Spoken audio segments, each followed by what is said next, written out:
bienvenidos nuevamente a este canal. El día de hoy, como pudieron haber visto en el título, les estaré hablando sobre una de las civilizaciones más impresionantes de todos los tiempos.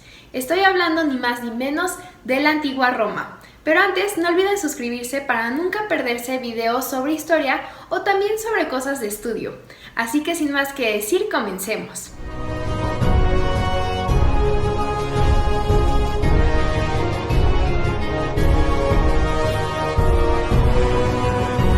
La civilización conocida como la antigua Roma surgió en la península itálica en el año 753 a.C. Su historia se divide en tres grandes periodos: la monarquía, la república y el imperio. Existen dos versiones que cuentan el origen de esta civilización, la histórica y la mitológica. En la histórica se cuenta que Roma fue fundada gracias a la unión de tribus latinas y etruscas, que se asentaron en las 7 colinas de Roma cerca del río Tíber. Mientras que la leyenda mitológica cuenta que el dios de la guerra, Marte, tuvo 2 hijos, Rómulo y Remo. Sin embargo, para ser salvados de su tío, tuvieron que ser arrojados a orillas del río Tíber, en donde una loba de nombre Luperca los amamantó. Al crecer, Rómulo mató a Remo por diferencias y fundó Roma en una de las 7 colinas conocidas como Platino. Fue así como Rómulo se convirtió en el primer monarca. Con la fundación de Roma y teniendo como primer rey a Rómulo, se da inicio en el año 753 a.C. al primer periodo de la historia romana, la monarquía, que terminaría en el año 509 a.C. con el derrocamiento del último rey, Tarquinio el Soberbio. Como su nombre lo indica, este gobierno se caracteriza por ser una monarquía. ¿Pero qué es una monarquía? Básicamente había un rey que elegía todas las decisiones más importantes, militares, religiosas y políticas. En total, Roma tuvo 7 reyes, pero algo también muy importante de este periodo y en general de toda la historia de Roma fue la división de clases sociales que hubo, ya que estaba dividida en 5 clases sociales. En primer lugar estaban los patricios, quienes eran hijos de los fundadores de Roma y por lo tanto tenían más privilegios y derechos. Eran miembros del Senado y ocupaban la mayoría de los puestos de poder. En segundo lugar se encontraban los plebeyos, que constituían la mayor parte de la población. Eran libres, pero no tenían privilegios ni ocupaban cargos en el poder. En tercer lugar estaban los clientes, los cuales, aunque eran relativamente libres, estaban al servicio y bajo la protección de los patricios. En cuarto lugar estaban los libertos, quienes eran personas que habían sido esclavas, pero que pudieron pagar su libertad o que fueron liberados por ser ancianos. Por último, en quinto lugar se encontraban los esclavos, que al igual que las mujeres no eran considerados ciudadanos, por lo cual no tenían ningún tipo de voz y voto en las decisiones, ni mucho menos derechos.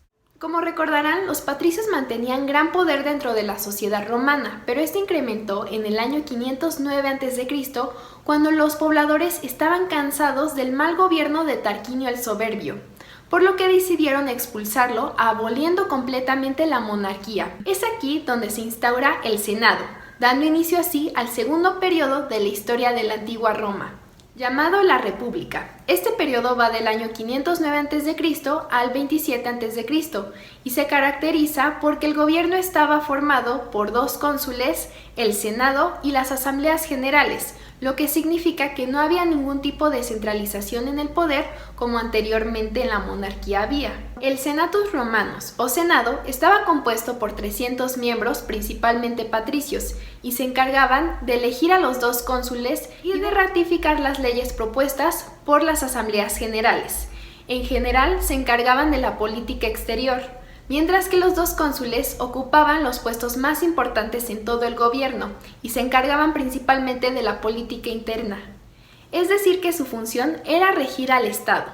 Algo que se destaca mucho de este periodo es la expansión que los romanos comenzaron a tener gracias a la buena organización de su ejército. Todo esto inició con la conquista de los pueblos que se encontraban en la península itálica, como lo eran los etruscos, samnitas, latinos y la Magna Grecia. Llegaron a conquistar territorios en los continentes de Asia, Europa y África. Es importante señalar que los romanos adoptaron muchas cosas de los pueblos que iban conquistando, en especial adoptaron fuertemente elementos de la cultura griega y también de los latinos. De estos últimos adquirieron las bases de muchos idiomas que hoy se hablan: las lenguas romances, que son español, francés, italiano y portugués. Pero cuando los romanos creían que no había mejor sistema político que el de la república, adivinen qué pasó. Pues empezó a decaer, y la razón es que el territorio romano se hacía cada vez más grande, y era difícil mantener un control cuando realmente no había un líder. Y es aquí donde entra un personaje sumamente importante, el gran militar Julio César, quien decidió que era momento de abolir la república e instaurarse a sí mismo como dictador perpetuus. Pero obviamente al Senado no le agradó para nada su idea y lo asesinaron afuera del Senado. Y si creyeron que los senadores se iban a salir con las suyas, pues están equivocados, ya que el hijo adoptivo de Julio César, César Augusto, se iba a quedar con los brazos cruzados y decidió instaurar un gobierno provisional compuesto por él, por Marco Antonio y Lépido. Pero al final Marco Antonio terminó muerto y Lépido en el exilio, dejando a César Augusto con todo el poder para sí mismo. Y es en el año 27 a.C. que este se declara emperador, dando así inicio al tercer y último periodo de la antigua Roma, el Imperio. Es muy importante señalar que el gobierno de César Augusto trajo grandes beneficios para Roma, y se le llama a la Pax Romana el momento en el que éste gobierna y comienza a haber bastante prosperidad. El periodo del Imperio Romano se caracterizó principalmente por la concentración de poder en manos del emperador. Es entre el año 27 a.C. y el 476 después de Cristo que gobernaron distintas dinastías. Habían gobernantes buenos como Trajano, pero también habían otros crueles como Nerón y Calígula. Para mantener el control en el imperio se utilizaron muchos métodos, como el famoso pan y circo, que consistía en mantener contentos y distraídos a los plebeyos con alimentos y entretenimientos, como por ejemplo las famosas luchas entre gladiadores en el Coliseo romano. Esto con el fin de que no causaran problemas. También algo importante que ocurrió en este periodo son los siguientes dos acontecimientos, ya que formarían parte de las causas que propiciaron el debilitamiento del Imperio Romano. En primera está la libertad de culto que comenzó a haber gracias al Edicto de Milán en el año 313 después de Cristo, propuesto por el emperador de ese entonces Constantino, quien se convirtió al cristianismo y detuvo las matanzas a quienes profesaban esta religión. Este emperador, entre otras cosas, fue muy importante, ya que además de lo que se mencionó previamente, fue quien hizo que en el año 330 la capital de Roma fuera Constantinopla, que se encuentra en el actual territorio de Turquía. Pero incluso Roma, que era considerada como el ombligo del mundo, en algún momento tenía que caer, y su caída se debió a distintos factores, como por ejemplo las constantes disputas, la pérdida de moral dentro del gobierno, problemas económicos y las divisiones que hubo. La división de la que hablo lo originó el emperador Teodosio en el año 395 después de Cristo, ya que dividió el imperio entre sus dos hijos. El Imperio Romano de Occidente se quedó con Honorio y el Imperio Romano de Oriente se quedó con Arcadio. Esto se supone que era para facilitar la administración de todo el territorio, pero a la larga no traería tantos beneficios. Quien sufrió más esta división fue el Imperio Romano de Occidente, debido a distintas causas.